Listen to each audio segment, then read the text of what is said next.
potro sing dipikir kok ora rumangsa.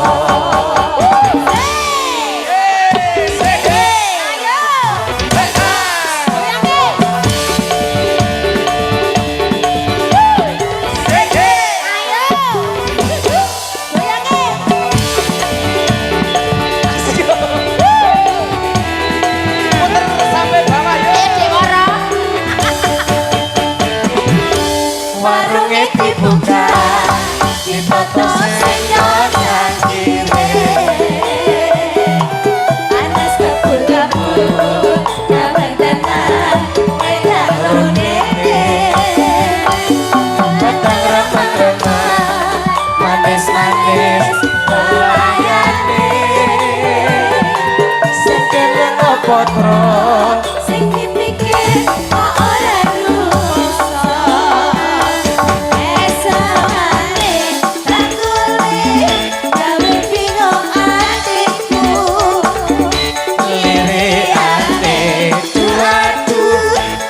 Meriang awakku iki piye iki piye iki piye sendeleng potro sing dipikir ora rumangsa.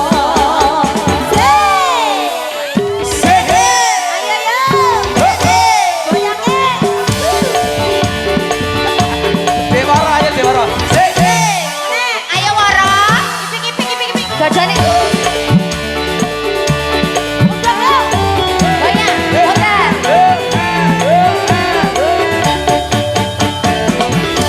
Warunge dibuka ditata sing nang kire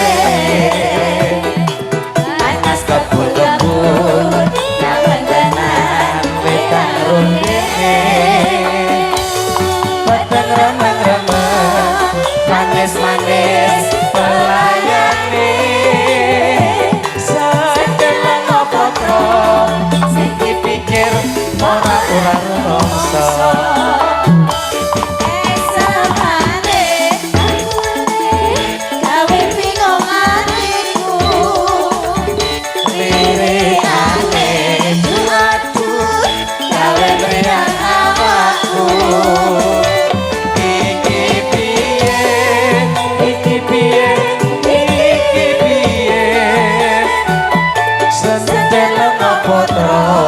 Sing dipikir kok ora rumangsa.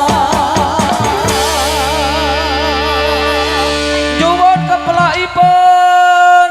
Ya, terima kasih matur sembah nuwun. Juga tepuk tangan buat masyarakat Ponjong.